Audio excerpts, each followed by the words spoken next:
It's your boy Gutsy. We downtown Dundas Square at the W.A.F Unity Fest, and you never know who you can pop into when you're downtown Toronto.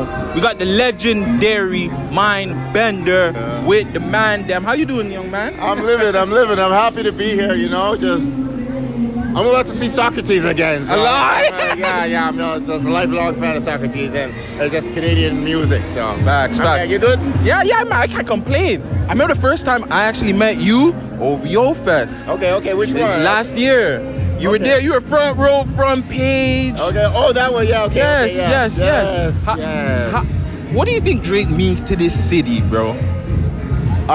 Drake means the manifestation of the history we always knew we had. And Drake means the world catching up to the talent that we don't know we had from Socrates times. Thank you. From 91, 92, 93. We're always world class in every level. Singers, dancers, beat makers, videographers, all that. Everything. But then, business is slow. Canadian industry moves way too slow, but Canadian artistry is always next level. And then finally, it wasn't even a Canadian. It was Lil Wayne who's like, holy, let me sign this man. And Lil Wayne had a little vision and put Drake on, and then now the world knows about it. And there's a bunch of other great stories in Toronto and other great artists, and Drake's just the beginning. I like to think of Drake as the tip of the iceberg of greatness. Yes. Also, too, just staying on the OVO thing, because I feel like 40 doesn't get the praises that he should in the industry. You 40, feel the same way? Yeah, 40 is a seriously dedicated music man, and his focus and vision and his commitment is unparalleled. And yes, that man always deserves way more flowers. But he likes to be private, so we respect his privacy.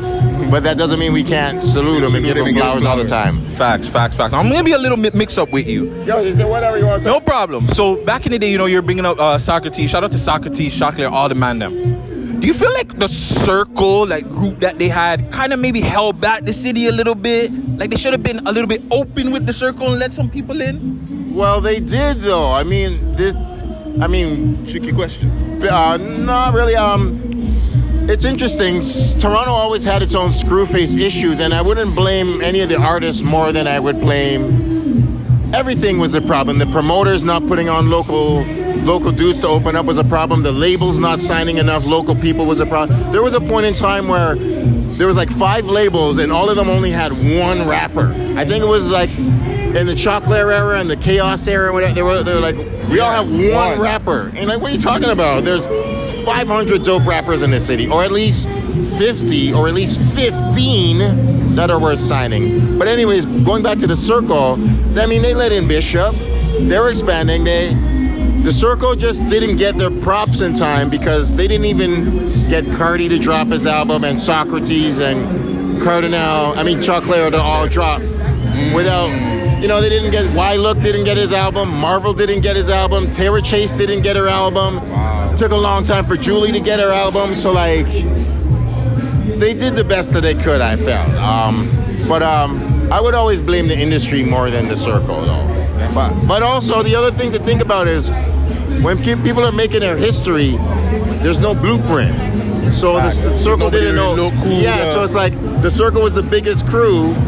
And they're they can't look to Hit Squad or they can't look to Wu-Tang or Wu-Tang. Exactly, they can't look to Native Tongues. That doesn't work here. Facts. There's parallels, but it's we had our own heart. So we were just working through our own history. So love for the people who made the sacrifices. Now, also not just hip hop. I know you dibble dabble in the corn industry. You know what I'm saying? What do you think about this whole Adam 22, Lena the Plug, Jason Love? If you're in this industry, are you allowing somebody to dig down your girl and you guys are Well, I would be super duper real. I don't think of it as your girl. She is her own independent human being.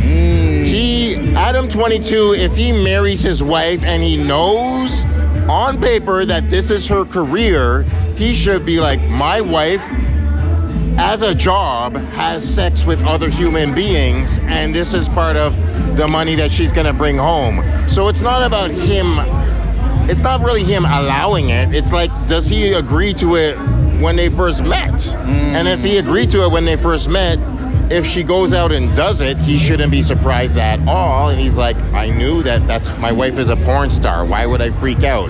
It's y'all are stupid. She owns her own body. I don't own her. Facts. Because like, I'ma just drop this jewel on you. Like, if Adam 22 can like stop his wife Lena from actually having sex and doing her job and making money, then she should be like, Adam, I'm gonna stop you from either fucking, if fucking was his job, or I could stop you from doing a podcast for no logical reason.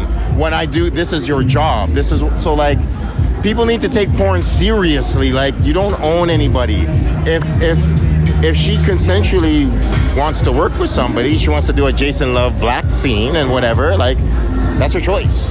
And Adam just gonna be like, my wife went to work today, made some money, and came home. I hope nobody slapped her, beat her, raped her, or abused her, and I hope she just got paid, had fun, and came home.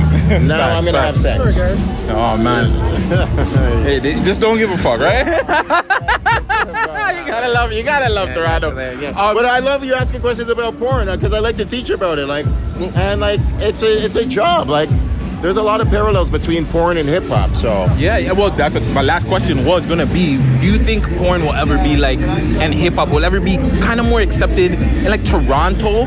Because like Toronto, I feel like it's so much more taboo, and it's just like the States and Montreal, these other places are like having some crazy Miami, videos and Amsterdam. How come we don't have like? How come we don't have our own Plug Talk or like these different kind of shows? And I'm with you. You're right. Which is I'm coming up to 10 years in porn. Like, I'm not loud about it. I just do my work. I don't talk. I just make love and make porn.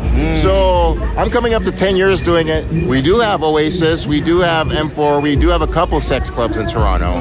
But Canada is just a little more, not a little.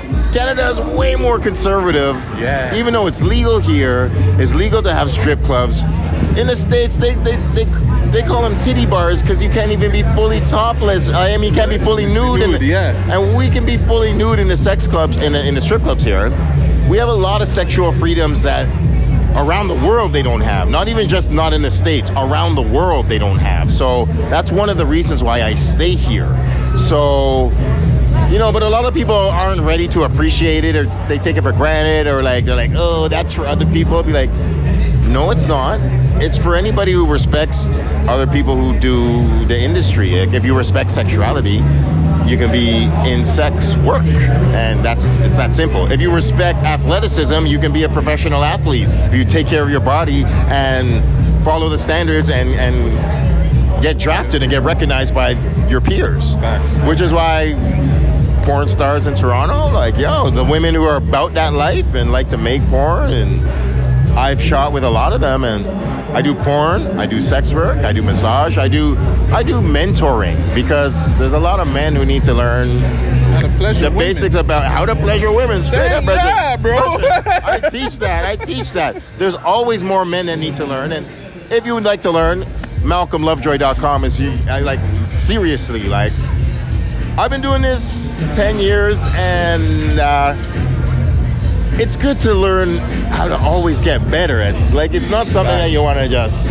I don't have nothing else to learn about. You can always learn. You always learn trust new me. things, man. That means, the Man Them Show presents the MindBender Porn Show coming soon. We're producing that shit. I'm telling you, it's coming out. MindBender, thank you for coming through. Thank you for listening. Thank you for the good questions, man. Yeah, man. MindBender, the Man Them Show. Hey, real quick, find me online. I want people to connect to me for real. MindBender Loves You on Instagram and MindBender Mind on Twitter. Connect to me, link with me, and let's meet up, make some porn. And, if you're really dope, we can make some music. But I prefer to make some porn. We off for this.